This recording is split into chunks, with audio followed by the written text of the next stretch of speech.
Alors, les news du mois, en bref, et je vous en ai parlé tout à l'heure en tout début d'émission. Première news qui a attiré en tout cas mon attention, c'était la startup Coinbase qui a été créée quand même il y a moins de 10 ans, donc 2012, Mm. avec sur une plateforme sur laquelle on peut acheter, vendre de la crypto-monnaie et qui fait son entrée en bourse à Wall Street, qu'il a faite hier. Je vous montre un C'est un petit comble peu. quand même. Une boîte qui fait de la crypto, qui va rentrer en bourse sur le C'est marché ça. avec Mais les, mais les finances classiques. c'est toute la beauté en fait, et qui a été valorisé, alors tenez-vous bien, 100 milliards de dollars. Bon, moi je me le représente pas, hein. Ah, Donc, c'est quoi? C'est 1000 bitcoins, un truc comme ça? donc c'est vraiment le symbole d'un monde hein, où la monnaie est en train de basculer, et ça fait le lien avec ce que tu disais, hein, puisqu'on part de véritable monnaie vers une monnaie électronique et purement électronique. Et donc, c'est une plateforme sur laquelle on peut acheter, vendre des crypto-monnaies, des bitcoins, mais aussi bien sûr d'autres centaines de crypto-monnaies, hein. Donc, c'est pas que du bitcoin, même si ça s'appelle Coinbase, on pourrait croire, mais non, non, pas du tout. Il y Bah, a des tout Ethereum, types, on voit hein. d'autres trucs, ouais. Exactement. Tout ce qui est cryptocurrency, en fait, globalement. Voilà. Donc, je vous montre un petit peu l'exemple de l'application. Alors, pourquoi hein, est-ce que ça a bien marché? C'est une application qui est extrêmement simple d'usage, qui a vraiment su démocratiser et faciliter l'accès. Mhm. Et encore une fois, la partie UX, c'est la partie essentielle. Même si le sujet est complexe, à partir du moment où il est présenté de manière simple et assez intuitive, eh bien, ça trouve un public. Et là, ça a touché un grand nombre de publics, puisqu'elle compte maintenant 60 millions d'utilisateurs dans le monde. C'est quand même Waouh. énorme, hein, si on regarde, hein. Ensuite, elle se veut aussi très sûre. Donc, la sécurité, forcément, c'est l'obsession de son fondateur, hein, qui est Brian Armstrong, qui a 38 ans et qui est un ancien d'Airbnb qui s'occupait déjà de la sécurité des paiements là-bas. Bon, Ah, un petit bagage dans le secteur en tout cas, ce qui est là pour rassurer un peu tout le monde. Donc aujourd'hui, c'est 1250 personnes quand même. Coinbase, c'est pas rien. Et juste pour vous donner un petit ordre de comparaison, ça ne veut pas dire grand-chose, mais c'est juste des batailles de chiffres. BNP Paribas, c'est 80 milliards en termes de valorisation. C'est la première banque de la zone euro avec plus de 190 000 employés. Donc BNP Paribas, première banque de la zone euro, 190 000 employés, valorisé 80 milliards. Coinbase, 1250 employés, moins de 10 ans, valorisé 100 milliards. Ça ne veut rien dire juste de ça reste une présenter des valo, chiffres hein. comme ça. Ça reste une valo, mais Mais voilà. Mais quand même, on verra après l'introduction. c'est ça. Hein. On va Le voir marché parlera de lui-même et il dira si effectivement la valorisation est justifiée ou pas. exactement. Mais on peut s'attendre à des belles surprises, oui. Ben oui. Et en tout cas, c'est vraiment intéressant parce que quand même, les monnaies électroniques, dans une autre émission de la chaîne, on en avait parlé il y a déjà pas mal de temps, et ça fait partie des technologies qui font un petit peu peur et qui font peur aussi aux États, aux banques fédérales, aux banques centrales ou autres, parce que c'est notre approche en tout cas là-dessus, qui est complètement dérégulée par en tout cas tous les dispositifs de banque centrale et sur lesquels les États n'allaient pas forcément en avance rapide pour essayer de favoriser les choses, mais Mm. plutôt en reculant. Et là, moi j'ai vraiment l'impression quand on voit ça, que c'est vraiment un adoubement en fait de ce type de plateforme-là qui rentre comme ça sur le marché et où on vient reconnaître que bon, ben, ok, très bien, on est en train de changer d'air et on y va.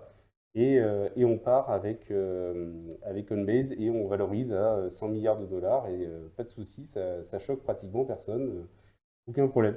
Donc vraiment, je pense qu'on est en train de passer dans une autre ère en tout cas et si ça tient ensuite derrière et que ça tient vraiment ses promesses, je pense vraiment que c'est annonciateur en tout cas d'un changement d'air sur tout ce qui est monnaie.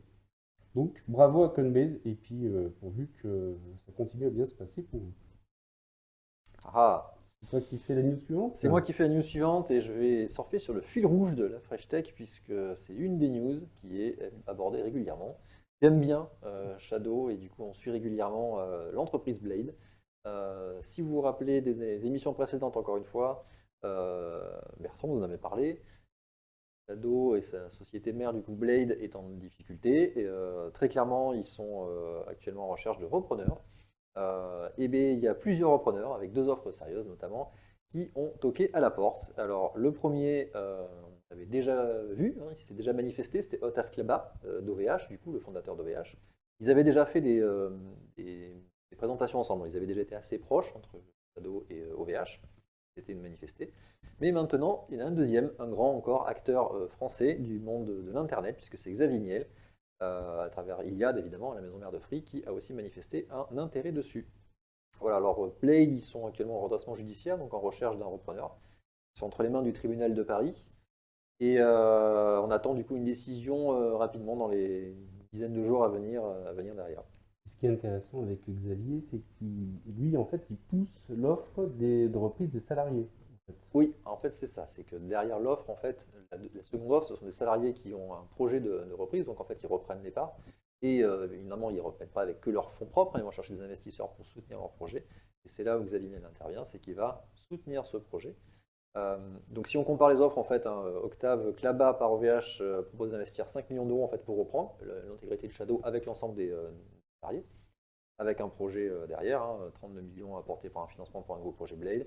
Et derrière, évidemment, ça servira aussi à OVH Cloud, puisque ça permettra de valoriser l'offre actuelle de Shadow sur le cloud d'OVH derrière.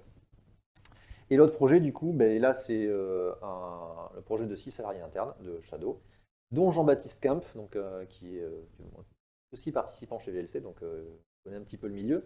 Donc là, c'est une offre beaucoup plus modeste, mais qui est soutenue derrière, donc une offre modeste au point de départ hein, par leur investissement eux, mais qui est soutenue par Iliad et Xavier Niel.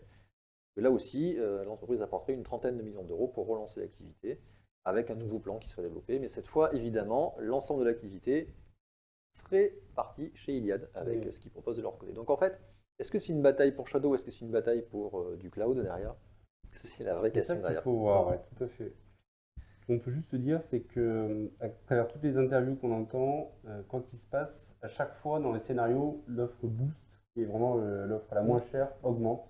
Donc malheureusement, je douche un peu les espoirs de ceux qui croient que ça pourrait rester en l'état. Ce sera malheureusement vraisemblablement pas le cas. Et juste à voir après si c'est Octave Tabas qui maintiendra tout le service ou est-ce qu'il intègre ça chez OVH, comme tu le disais. Si c'est Iliad, est-ce que ça arriverait au sein de la Freebox Oui, c'est ça. Jamais. C'est-à-dire que la proposition commerciale derrière, elle peut varier du tout au tout. Sur une Freebox, évidemment, ça fait encore plus de sens. Une Freebox révolution ultime avec ça intégré dedans, ça peut être complètement. Ça peut game changing, on peut dire. En plus, c'est du. C'est du gaming, donc c'est parfait. Mais est-ce qu'il y a une place encore pour un acteur comme ça à ce niveau-là par rapport à tous les autres qui sont en train de pousser leur offre à un autre niveau, hein, les Microsoft, notamment Amazon aussi, quoi qu'on les entend moins. Oui. Google Stadia qui s'est un peu éteint de lui-même. Oui. En tout cas, qui envoie des mauvais signes. Qui envoie des mauvais signes. En vrai, il se recentre sur une autre offre. Bon, est-ce qu'il y a encore une place? En tout cas, il y a des gens qui y croient et qui cherchent à investir dessus. Ils sont plusieurs, donc ça reste bon signe pour Shadow et ses employés. Il y a aussi GeForce Now qui est assez intéressante en termes d'offres. Et sur le point, en fait, en tout cas, sur ça, ce qu'il faut voir, c'est qu'ils cherchent en tout cas maintenant à rationaliser l'utilisation de ces serveurs-là. Ce qu'il faut savoir, c'est que les serveurs sont sursollicités en fin de journée et je pense entre midi et deux, mais le reste du temps, ils sont extrêmement peu sollicités puisque les gens travaillent. Et donc, dans les pistes en tout cas qu'ils ont, ils chercheraient à proposer des modèles où ils viendraient proposer du temps de serveur via d'autres modèles que juste des particuliers, par exemple, sur ces machines-là, sur les heures de travail. Et typiquement, pourquoi pas fournir des parcs informatiques un petit peu à la demande via des shadows. L'éducation nationale faisait partie des pistes. Enfin, voilà, ça fait partie des projets qu'ils auraient. Je vais rappeler notre invité parce que je pense qu'on a un truc à se dire là-dessus, c'est que là, on parle de serveurs qui ont des puissances de calcul de gaming, donc avec des cartes graphiques qui pédalent pas mal. Les usages en journée, en fait, les entreprises en ont. C'est-à-dire qu'ils en ont besoin pour faire du rendu 3D, mais ils en ont aussi pas mal besoin parce que c'est des types de plateformes qui peuvent être utilisées pour faire l'entraînement de machine learning. C'est notamment des choses qui sont extrêmement utilisées. Est-ce que vous, du coup, chez Yelda, ce sont des plateformes comme ça que vous utilisez pour faire, j'imagine, du machine learning? Alors, pas tout à fait, non, en fait. Et à vrai dire, nous, le truc, c'est qu'il peut y avoir de la consommation de données, de serveurs, enfin de calculs, à des moments où on compile finalement des modèles. Mais en fait, c'est finalement relativement ad hoc. C'est-à-dire que nous, une fois que le modèle est compilé, c'est bon, on l'utilise. Donc, et quand est-ce que ça arrive? Finalement, on n'a pas des besoins extrêmement, on va dire, Oui, mais temps vous réel avez ces là-dessus. besoins Ouais, ponctuels en journée, c'est-à-dire que c'est vous faites. ça, c'est ponctuel, ouais. Donc c'est bien ce qu'on disait, c'est complémentaire sur l'offre de gaming qui viendrait plutôt sur le soir ou là où vous faites Pourquoi plus pas, ouais, simple de c'est vrai, hein. positionnement et derrière. Ok. C'est clair que ça peut être un modèle pour eux de Ce qui fait diversifier, ouais.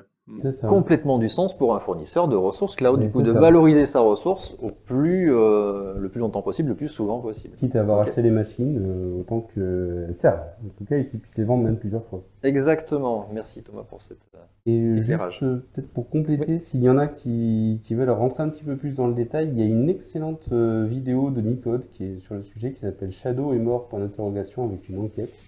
Je vous le mets de suite dans la chatroom et ça sera dans la description pour ceux qui regardent en replay. Je vous la conseille si vous êtes intéressé. Ça fait vraiment une enquête sur ce qui s'est passé, les raisons, pourquoi est-ce qu'ils sont arrivés là. C'est vraiment, il y a vraiment du storytelling dedans, mais vraiment bien fait.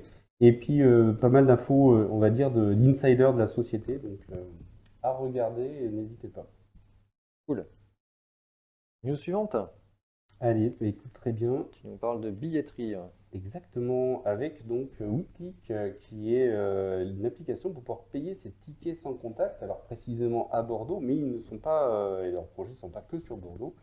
Donc c'est une application de paiement, je vous montre une illustration en tout cas ici, et c'est une application de paiement portable donc, qui représente maintenant entre 20 et 25% des ventes de titres sur le réseau de transport TBM.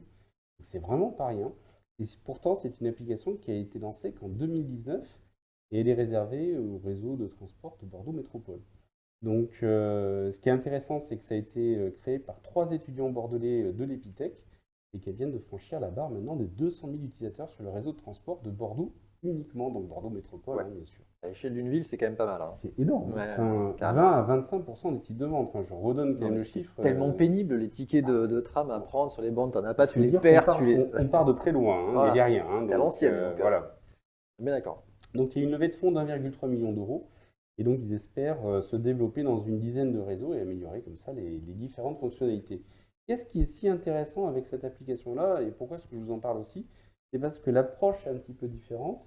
C'est que généralement, tout ce qui est paiement propose du paiement via du NFC. Donc NFC, c'est je viens prendre mon téléphone, je vais le coller contre une borne et ça va réaliser un échange et ça va venir valider une transaction. Et par contre, ça nécessite d'avoir des téléphones qui permettent de faire du NFC. Pas de souci sur la partie Android.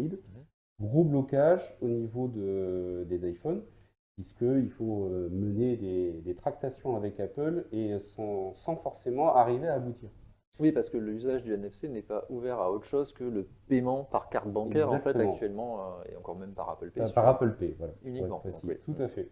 Et donc là, leur approche qui est très intéressante, c'est qu'ils proposent en fait un paiement via Bluetooth. Et donc il faut savoir que ça existe et ça permet comme ça de pouvoir payer et donc de pouvoir payer via son iPhone, là où on ne peut pas le faire avec du NFC. Donc vraiment très intéressant parce que de là faire bouger Apple sur ce mode de fonctionnement-là, je pense qu'on n'y est pas encore en tout cas. Donc autant partir sur une autre solution technologique, le Bluetooth. Et là, ce qu'ils cherchent à faire pour la suite, eh bien, c'est de dire, mais maintenant, vous rentrez directement et vous n'avez même pas besoin de sortir le téléphone de votre poche et ça vient automatiquement valider. Ouais, c'est plus tu badges en montant, c'est automatique. C'est automatique. On monte, ça badge et surtout, et c'est ça qui est intéressant, c'est que quand vous descendez ensuite, lorsque par exemple vous êtes dans le tram, vous descendez du tram et il détecte aussi quand est-ce que vous descendez. Or ça, c'est une donnée qu'ils n'ont pas. Ils ont les données en fait sur les personnes qui rentrent, mais ils n'ont pas les données sur les personnes qui sortent. Du coup, ils peuvent savoir qui monte où, à quel endroit, à quel moment ils descendent, etc. Et exactement, faire pour une gestion de l'optimisation trafic de flux. Voilà, tout à C'est fait. génial. Et ça, par contre, pour ceux qui gèrent les réseaux, c'est une donnée qui est extrêmement intéressante. Donc la traçabilité également sur la sortie au niveau du tram est très intéressante et intéresse beaucoup les sociétés qui exploitent et qui gèrent comme ça ces réseaux pour pouvoir affiner.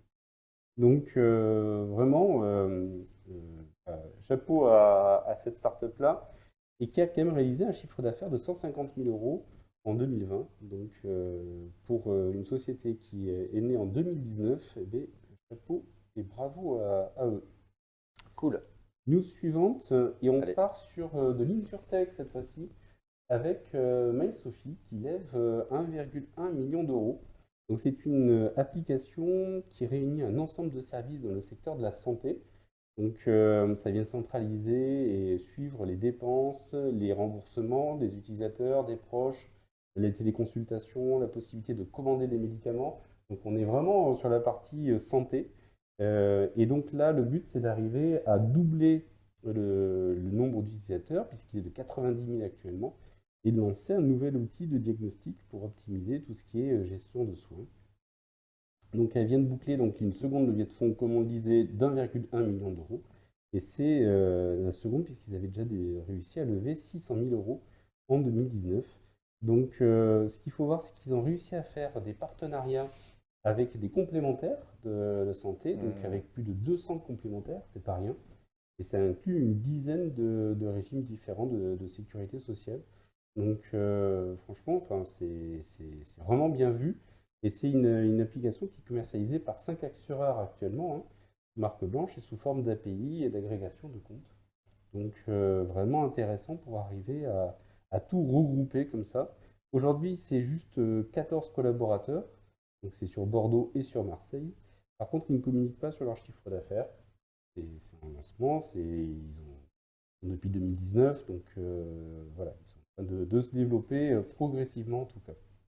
Donc À suivre. à suivre exactement, et c'était, je trouvais intéressant en tout cas de leur faire, Peut-être un prochain invité. et pourquoi pas effectivement.